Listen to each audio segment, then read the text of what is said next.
Važiuojam. Spėkit kur? Į barą. Šiandien dirbu už baro, turėjo ateiti nauja barmenė. Bet negali, pasirodo, nuo šiandien startuoja ketvirtadienį. Tai ateis ketvirtadienį, mokinsimės ketvirtadienį.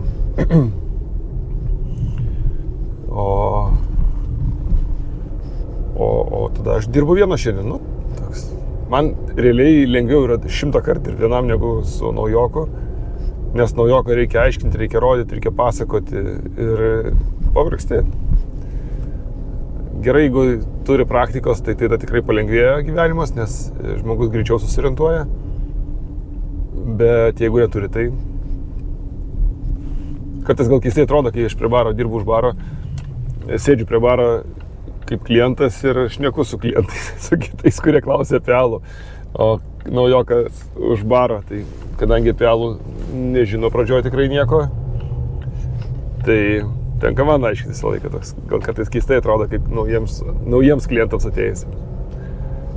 Na, o mes turėjom šeštadienį, šiaip turėjom gerą savaitgalį, pagaliau turėjom gerą savaitgalį, normalų bare toks, koks ir turi būti.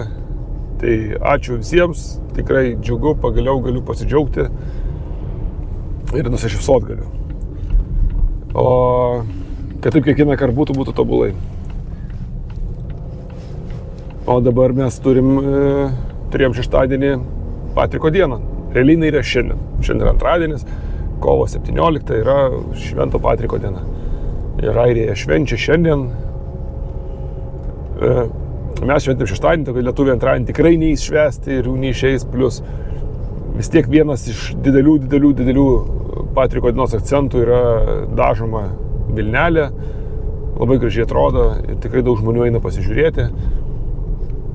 Tai aš, kaip gal minėjau, bet žodžiu, pasiruošėm šiam Patrikoj ne tik tai žalį alų, ką mes turim daugybę metų, turėjom vieni, tai šiemet su Birimborais padarėm, nudažėm gražiai ir daug barų galėjo turėti mėgautis, bet ir troškinį airišką. Tai namie pasibandėm porą skirtingų variantų, išsirinkom ir bare nutarėm išvirti troškinį. Tai va, tai nežinojau, kiek pasiteisins, kiek nepasiteisins, pavyks, nepavyks, tikrai nežinojau, bet labai skanus tikrai troškinys, belė kiek daug mėsos dedam, jautienos, tai jo savikaina tikrai didelė yra, nu bet vieną kartą per metus galim. Ir ką jūs galvojat, aš atėjau tvarkytis, pradėjau truputėlį barą puoštis ir jau ruošiausi eit platis, grindų visko, 3 valandą laužės Vilma per duris. Sako, įleisk, pas jūs parašyta Facebook'e, kad renginys nuo 3 prasideda jūsų Patriko diena. Nu, parašyta, tai parašyta. Taip nutinka kartais todėl, kad Gertrūda iš Kanados dėdama įrašus, normalu, kad būna laikas susipina ten laiko zonos, dar kažkas susimaišo. Tai kartais taip nutinka, kartais tiesiog neužsistato, tai gal 8-10 valandų skirtumas su jie. Tai 10 valandų skirtumas atsiranda. Nu, bet smulkina. Tai žodžiu, atrakinau duris, sakau, žiūrėk, nukėliau vieno stalo kėdės, sakau, žiūrėk, aš biškai dar apsitvarkau, ką bent minimaliai, nes suprantu, kad jau nebespėsiu čia, įpilsiu to alaus. Nu ir po kelių minučių dar vienas žmogus. Nu, dar vieną stalą nusikėliau, suprantu, kad reikia nukelti visas kėdės, nes negražiai atrodo. Tik greit nukėliau kėdės, pradėjo eiti žmonės, tai iki 4 valandų prisirinko pusę barą. Dar 4 nebuvo, jau pusę baro buvo pilna. Žiauriai faina, belė kaip. Yra visų stalų žali alus. Kaip gražiai atrodo, aš kaip visada nespėjau nufotografuoti arba pamirštu nufotografuoti. Tai čia mano bėda yra, bet atrodo tai įspūdinga, kai taip visur žaliai geriama. Labai faina, visi ėjo, aš vien praškai pradžioje tik tai talų ir pyliau, jokio kito, ilgai nepyliau kito alaus. Tai pirmas kegas per 2 valandas pasibaigė alaus, antras dar po 5 valandų. Tai sulėtėjo stipriai, aišku, po to nukrito pilimai ir sulėtėjo viskas, bet vis tiek juda. Tai dar turim žalio alaus truputėlį, tikrai daug atsivežiau, žinau, kiek mes maždaug parduodam. Tai o įvertinant, kad turėjo ir daugiau barų, nes už Birimborų užsisakė, tai žmonės galėjo pasiskirstyti, ne tik pas mus ateiti žalio pagerti. Bet tikrai suvalgyti visą troškinį. Aš nieko netikėjau, sakiau Raimondai, per sekmadienį kiek neišleisim, tai persinešim namo suvalgysim. Bet suvalgyti viską iki vakaro, iki 8, atrodo, jau baigėsi troškinys. Žiauriai faina, belė kaip gerai. Tada, tokia motyvacija kažką daryti yra, kai tiek žmonių ateina, kai tikrai džiaugiasi, kai įvertina, kad tu kažką darėjai, stengiasi. Tai labai gerai buvo. Skirtumas tik tai tas, kad mes dirbam iki 12 valandos. Kodėl? Todėl, kad 1 valandą jau pradeda eiti kominiai visi. Tokie plaukiantis, visokie keisti žmonės, su kuriais nefaina dirbti yra. Šneka, nesavo kabinėjasi, ten tulikus būna, apmyža visus. Dar ką nors, toks, Tai šį šeštadienį nuo 9 tokie visi ėjo. Belė kiek kominių. Nes matyt visi 3 valandą išėjo švęst, nes Vilnelė dažė 3 valandą. Ir belė kiek kominių, visiškai tokių, kur, nuo perdėto meilumo įkyraus iki agresyvumo. Vieną išmečiau už barą. Atėjau išgėręs, bet po to pradėjo kabinėtis prie žmonių, tai jau spėjau porą kartų ir po to išvariau. Tai va, tai čia labai labai retas atvejis, kad taip nutinka, bet jau kai nebesivaldo žmogus, tai kas belieka. Tai va, tai buvo labai įdomu, labai faina ir mačiau, kaip švenčia lietuviai vis dėlto šitą dieną. Tai kitiem metam tikrai prieš 3 atidarysiu duris ir tikrai prieš 3 būsim pasiruošę, išsiplovę, susitvarkę ir lauksim. Tikrai, tai kad matau, kad veikia, reikia, aišku, atsižvelgti į upelio dažymo datą, laiką, valandą, bet tikrai. Ir virtuvę atidarysim tuo metu ir kai ateisim ir virtuvę anksčiau, kad būtų susitvarkytų ir dirbtų anksčiau, kad nereiktų iki 4 laukti. Tai va, tai tokie nuotykiai, bet šiaip visai smagu. Dar buvo labai fainai atėjo penktadienį, atėjo 3 vengrai, jau girti, vyresnio amžiaus ir prie baro atsisėdo, jau 2 nelabai ką gali gerti, vienas dar vis nori alaus. Ir aš, aišku, paklausiau apie rinkimus artėjančius. Prasidėjo ten visa ta metodička rusiška, kaip čia Orbaną, supuvusi Europos Sąjunga visa, čia viską, arba kiti sako, Orbanas čia už Vengriją, ne už Rusiją. Viskas pagal rusų standartus. Žiūriu. Aš pasakiau, kad, žiūrėkit, nebūtų Rusijos, būtų viskas gerai, įsikarščiavo labai žmogus, užputojo, galvoju, viskas. Paliečiau temą, išeis.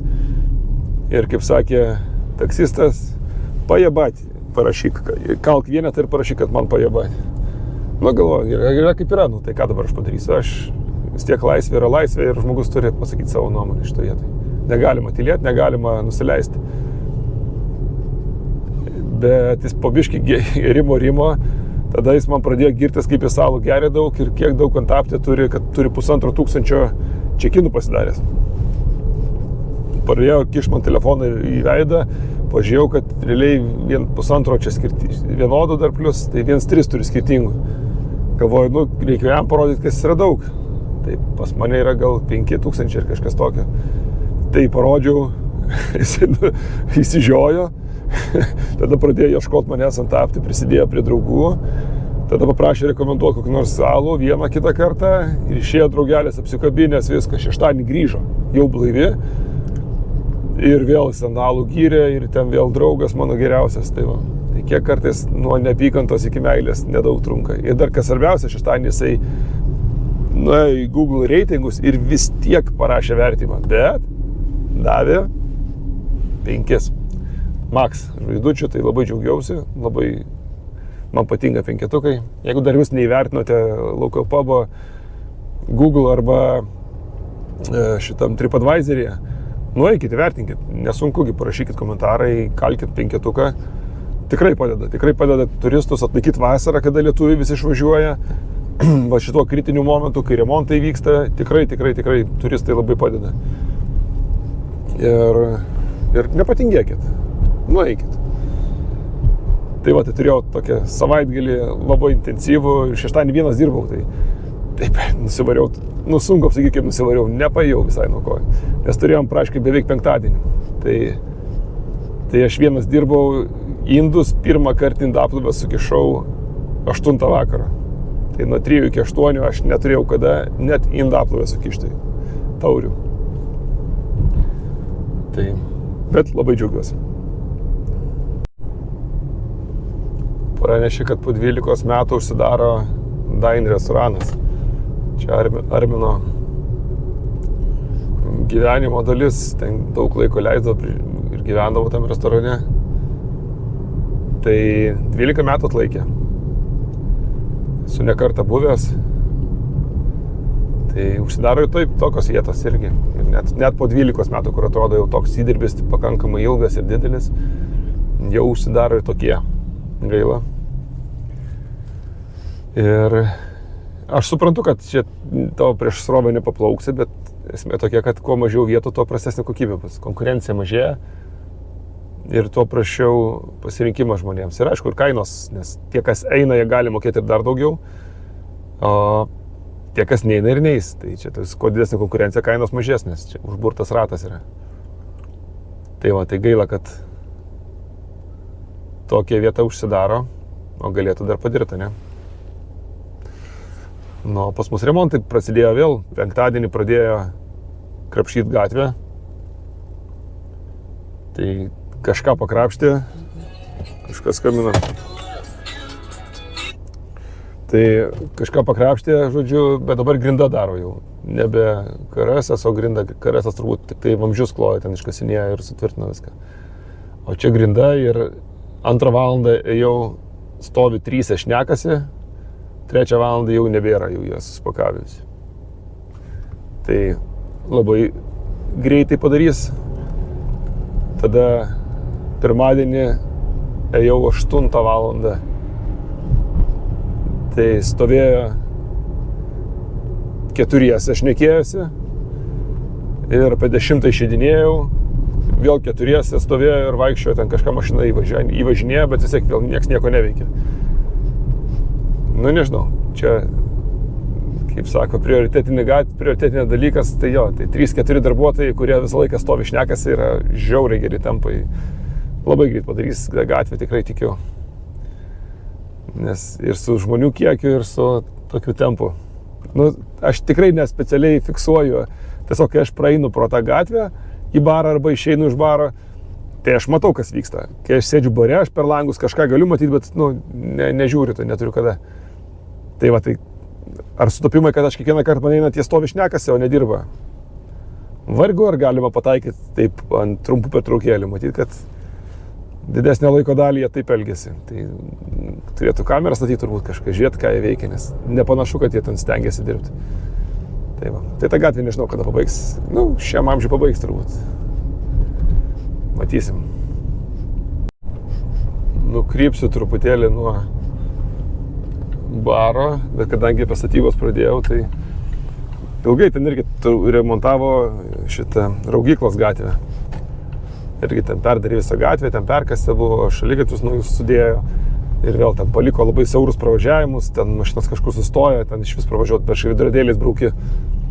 Tai yra gerų pavyzdžių gatvių, kur tokiuose siaurose gatvėse, ką reikia daryti žemų šaligatvius. Kodėl? Todėl, kad tada mašina gali užvažiuoti ant šaligatvio ir normaliai prasilenkti, bet tuo pačiu tada yra, vis tiek supranti, kad tai yra šaligatvis ir tai yra pėsčių pirmenybė. Tai tas yra dalykas, man labai patinka, ypač ten, kur negali prasilenkti, kur negali pravažiuoti mašinos. O šitą ten padarė siaurų šaligatvius ir dar padarė iškirtimus, tokius, kadangi ėjo gatvėje šuliniai, nors visą gatvę tvarkė, galėjo to šulinius patraukti. Tai padarė dar tokius iškirpimus ir kai kur iš vis šaligatvio beveik neliko. Tada, kai pradėjo žmonės viešinti, šaipytis iš tokių sprendimų, sakė, palaukit, čia viskas sugalvota, padaryta. Nu ir sugalvojo, kažkokiam berankiu davė suvirinti šitos dangčius tokius. Aletas uždengs skylės. Aš kai pamačiau, kaip padaryti tie dangčiai, pirmas dalykas, neišpjauta gražiai, nei suvesta gražiai. Tie dangčiai atrodo tragiškai, jie silpni yra ir sakiau, kad čia neilgas sprendimas yra. Ir ką jūs galvojat? Taip, kadangi mašinos vos pralenda, jos užvažiuoja vis tiek ant šaligatvio. Ir tada ant tų dangčių, ir visus dangčius išlankstai. Jie tikrai visi tokie buvo U raidės pavasarį čia. Tai nurinko dangčius ir sustatė kažkokius ženklus vėl. Ir vėl žmonės praeit negali, nes galvoju keisti naujais dangčiais ir vėl bus 10 metų darbo visi turės. Tai ne, ką jūs sugalvojot, iškelinėja šulinius.